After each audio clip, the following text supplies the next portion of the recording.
안녕하세요. 소양강 블루베리 농부입니다. 오늘은 2024년 11월 16일 토요일입니다. 요즘 농장에서는 딱히 다른 특별히 하는 영농 활동은 거의 없습니다. 오늘 제가 영상을 촬영하는 것은 강원도에 계신 구독자님께서 강원도에는 어떠한 품종을 어떻게 심는 것이 좋으냐라고 하는 질문을 댓글로 남겨주셔서 거기에 대해서 제가 답을 하기 위하여 영상을 촬영하고 있습니다. 제가 생각하는 추운 지역에서 블루베리를 식재하는 것은 가장 좋은 것은 저는 토경에 심는 것을 가장 좋다라고 이야기합니다. 그리고 품종도 마찬가지 해당 지역에서 잘 자랄 수 있는 그러한 품종을 심어야 하는데 강원도라고 하면은 저는 조금도 망설임 없이 북부종을 심으라고 합니다. 북부종 중에서 어떠한 품종을 심을 것인가 하는 것은 직접 재배하실 분이 어떠한 개념으로 농장을 운영할 것인가를 먼저 판단하고 그에 합당한 방법으로 품종을 선택하고 또는 식재하는 방법도 선택해야 한다고 생각합니다.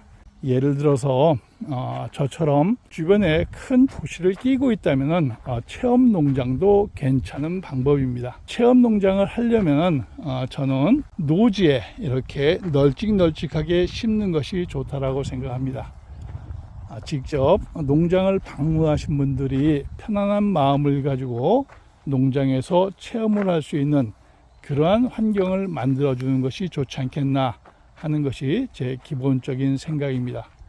그리고 조금 전에 말씀드린 것처럼 품종은 추운 곳에서 키울 수 있는 북부종 위주로 심는 것이 맞다라고 생각합니다. 실질적으로 현재 보시고 있는 품종은 스파르탄이고 저 위에 있는 것은 듀크인데 듀크나 스파르탄 같은 경우 영하 30도까지 버티는데 전혀 문제 없습니다.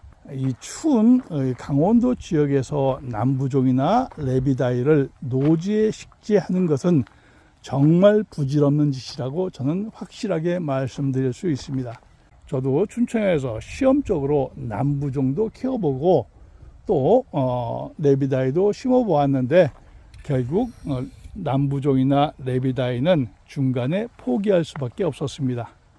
그 이유는 제가 있던 춘천 같은 경우 1년에 영하 25도까지 내려가는 것은 다반사입니다. 항상 영하 25도를 오르락 내리락 했기 때문에 그곳에서 버틸 수 있는 유일한 품종은 저는 북부종이라고 확실하게 말씀드릴 수 있습니다.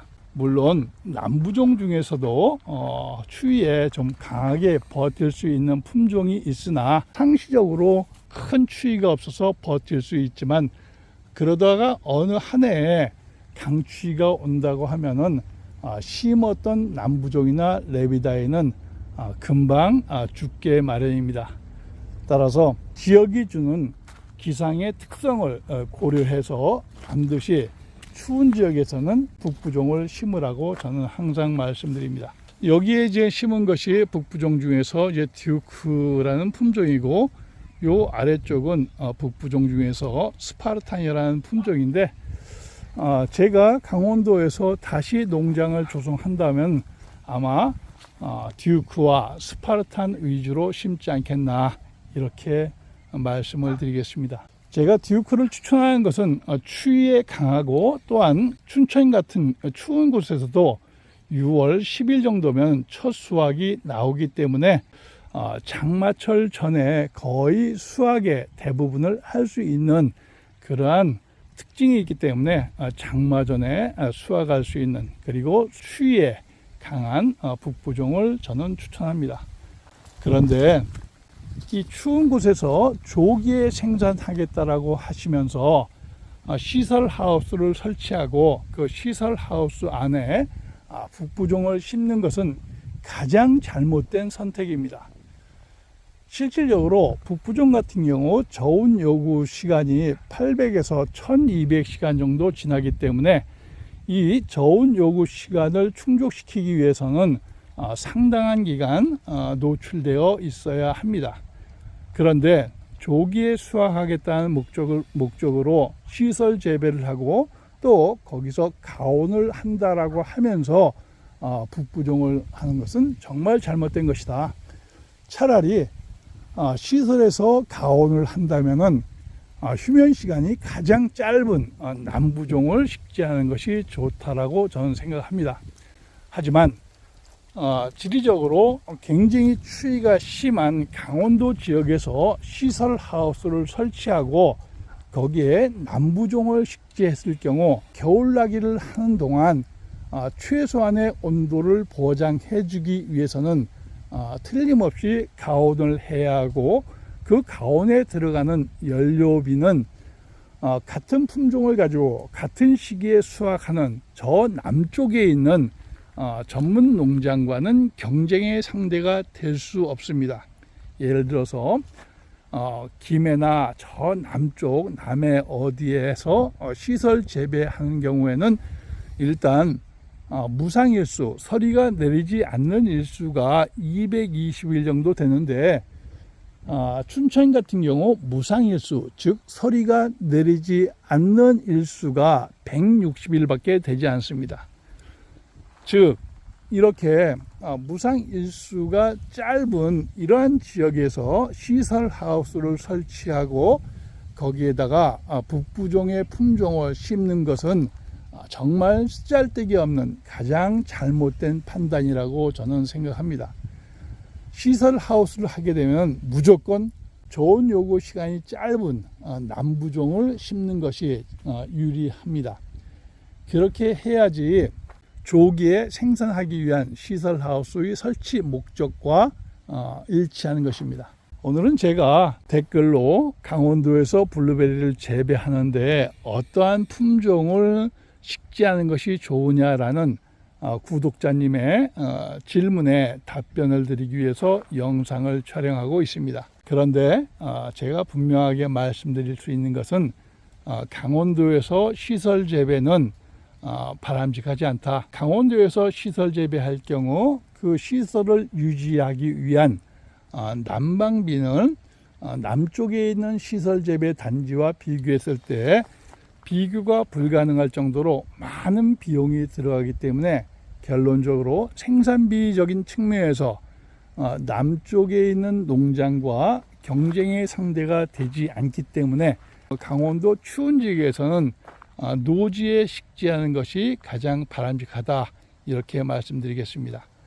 다만 노지에 식재할 때 그 식재하는 품종은 농장을 운영하시는 농장주가 어떻게 농장을 운영할 것인가를 결정하고 거기에 합당한 품종을 선택하는 것이 좋습니다. 즉 극조생부터 극만생까지 다품종을 식재해서 수확의 기간을 길게 함으로써 체험의 기간을 길게 하고 또 그렇게 함으로써 소득을 창출할 수 있는 기간을 길게 할 수 있는 것입니다. 그리고 농장을 운영하는 데 있어서 열매를 생산할 것을 중심으로 식재하느냐 아니면 저처럼 체험 농장을 중심으로 식재할 것이냐에 따라서 식재하는 방법도 달라져야 한다고 생각합니다. 저는 개인적으로 강원도 춘천에서 농장을 운영할 때에는 열매를 생산하기 위한, 즉 다수확을 위한 방법으로 식재를 하였으나 이제 이곳에서는 다수확보다는 그냥 편안한 공간을 조성하는 방법으로 식재를 하였습니다. 농장에서 체험을 하기 위한 조건으로는 일단 식재를 한 식재 간격이 넓게 해서 농장을 방문하시는 분들이 답답한 마음이 들지 않도록 하고, 또한 농장 주변에 충분히 조경을 해서 그분들이 블루베리를 따는 것 이외에도 또 다른 만족감을 느낄 수 있는 그러한 환경을 조성하는 것도 좋은 방법이라고 생각합니다. 질문자께서 질문하신 내용이 강원도에 어떠한 품종을 식재하는 것이 좋으냐라고 하면서 또 품종을 추천해 달라고 하는데, 품종의 추천은 뭐 제가 여기서 이거다 저거다 많은 이야기를 드릴 수 있지만, 그런 것보다는 식재하고자 하는 농장에서 가장 인접한 지역에 있는 농장을 방문해서 그곳에서 추천하는 품종을 선택하는 것이 더 좋습니다. 그 이유는 블루베리는 지역에 맞는 품종을 선택하는 것이 굉장히 중요한 요소이기 때문에, 지역 내에 있는 몇 개의 농장을 방문해서 어떠한 품종을 식재하는 것이 좋으냐라고 질문을 했을 때, 선배 농부들이 공통적으로 추천하는 품종은 틀림없이 심어도 크게 문제가 없을 것입니다. 저는 이곳에 북부종으로는 듀크와 스파르탄을 심었고, 남부종으로는 뉴하노버와 메도우락을 심었습니다. 제가 남부종에 대해서는 본격적으로 재배해 본 경험이 아주 미천하기 때문에 남부종에 대해서는 특별히 이렇다 저렇다 장점에 대해서는 열거하긴 어렵지만은, 제가 이곳에서 남부종 뉴하노버와 메도우락을 심은 것은 주변에서 두 개의 품종을 키우는 농장을 가봤는데, 나무의 자람새도 나쁘지 않고, 또한 지역에 계신 농부님들도 적극적으로 추천해서 저는 뉴하노버와 메도우락을 심었던 것입니다. 마찬가지 저에게 질문을 주신 구독자님께서도 그 지역에 어떠한 품종을 심고 있는지 하는 것을 먼저 파악하시고, 또 그 품종을 재배하신 선배 농부들의 조언을 듣고 선택을 한다고 하면은 큰 실수가 없을 것으로 판단합니다. 저는 블루베리 재배와 귀농 귀촌과 관련된 영상을 촬영해서 유튜브에 올리고 있습니다. 여러분 좋아요와 구독으로 응원해 주십시오. 제가 알고 있는 블루베리 재배와 관련된 모든 노하우를 여러분과 함께 하겠습니다. 감사합니다.